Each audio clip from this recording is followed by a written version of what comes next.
రోజున ఒక పేదరికం పోవాలి అనుకుందాం. ఫర్ ఎగ్జాంపుల్ నిజంగా చిత్తశుద్ధి ఉంటే అనుకుందాం.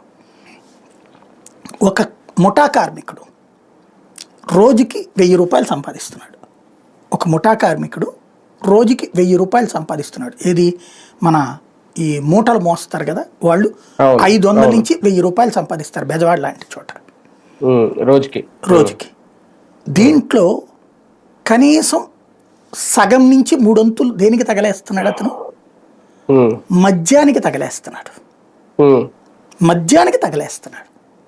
నీకు నిజంగా కమిట్మెంట్ ఉంది, సరే వాళ్ళు ఆ ఓపిక చాలట్లేదు కాబట్టి వాళ్ళకి తాగాలి, సరే ఇట్లా 1000 రూపాయలకి మద్యం సేవించేటటువంటి 1000 రూపాయలు సంపాదించుకునే వాళ్ళకి రోజుకి ఒక 50 రూపాయలు 2 క్వార్టర్ బాటిల్ ఇస్తాం చాలా, అంతకు మించి తాకండి, లేదా ఒక క్వార్టర్ బాటిల్ నాణ్యమైన మద్యం అంటారు కదా అది ఇస్తున్నాం, తాగబాకండి అంతకు మించి.